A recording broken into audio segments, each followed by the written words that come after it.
to compete with Facebook or put a plugin into Facebook or something, or MySpace or all these other things? I think everyone is a collaborator and a competitor at the same time, because we all trying to go after the holy grail in different ways, basically.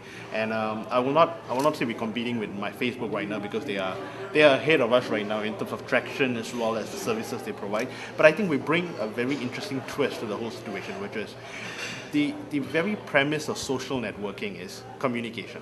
Yeah. Right? You want to communicate not just through messages, but photos, blogs, videos. It's communicating basically. And you want to share them instantly as well. Yeah. But the most obvious manifestation of communication is instant messaging.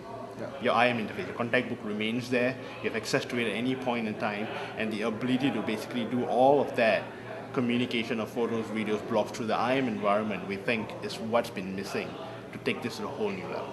Very cool. And that's what we are trying to make a difference in. Now, how are you guys going to make a business out of this? This is a free service, right? It is a free service to consumers, and I will not say that we started this business without any thoughts of making money. I think that's bullshit. We obviously look to make money moving forward through creative means like advertising, obviously. I say creative advertising because I think advertising of just serving banner ads or just serving ads for the sake of serving ads is not going to be helpful.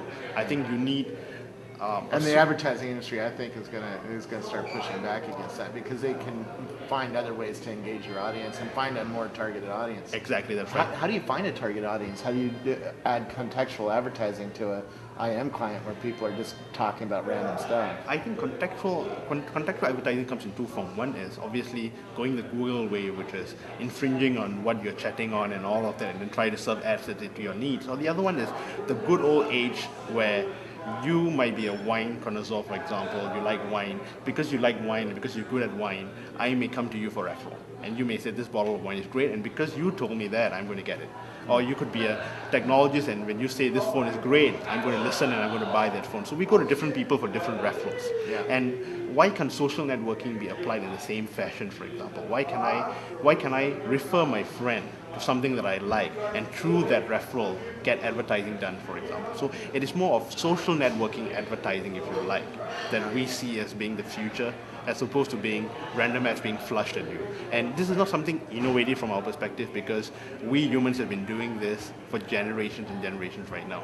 We're just saying technology can help you get to this point much faster than ever before through this social networking environment. And again, I think the instant messaging is the best way to do that, because you can group your friends, you can have access to different type of people, and it's your perpetual contact list. It's a bigger contact list than your phone book is probably today, with all the different connectivity. And by getting hooks into the different environments, we feel very strongly that that's going to be a very powerful asset for a lot of users. And I'm sure with that we'll be able to make some money as well. Yeah. Now, in Silicon Valley, the VC circles, they're really excited about virtual goods, and IM lends itself to a virtual good economy. You know, if you have 20 friends on your IM client and you want to impress somebody, buy them a flower, or you dress your avatar up. You know, you get a cooler looking avatar, or you get some music or something like that. That's right. I mean, the ringtones thing in Asia was really huge, right? Exactly. That kind of customization of who you are online. It's going to be huge. So are you planning a platform to sell and buy things and For get sure. things? I think that's a natural evolution for us, and the next step, which is about 2 months away for us, is what we call the dynamic sites. Dynamic sites, basically, again, using the IM interface, you can dress your profile and splash yourself differently. And what we mean by that is, if you look at web, we had Web 1.0, we had what we call the Web 2.0 right now, and we think the next evolution is going to be dynamic and interactive in nature, not Second Life, which is 3D immersive, but we think there's an in-between that has been missed, which could lend itself across the different groups. And that is what we're going to do in the next 2 months, which allows you to basically have no knowledge of HTML, no knowledge of Flash, but you can drag and drop components and customize it seamlessly for your needs. Okay. And using an IM interface to do just that. So we think that if you like, the next generation Facebook, MySpace, would be towards the dynamic environment, and we are innovating that right now, and we're in alpha stage, and we will definitely introduce that in the next 2 months or so, and you'll be the first on the list. Oh, thank you. What are you going to show us today when we do the demo? I'm going to do two things. One is I'm going to show you the desktop VelvetPuffin, Okay. I'm going to show you why Quick Launch bridges the gap between the web and the desktop and tells you why Google and Microsoft worlds can coexist without being disparate in nature. And then I'm going to show you the same experience back on the mobile device through the service offering. Very cool. Well, thank you so much for coming out. Thank you for the time. I really appreciate it. Anything else I need to know about what you're doing? Well, I think the key, if there's a key technological angle to this, then it's Quick Launch. And Quick Launch, I want to emphasize a little bit on Quick Launch because Google says web is the way to go.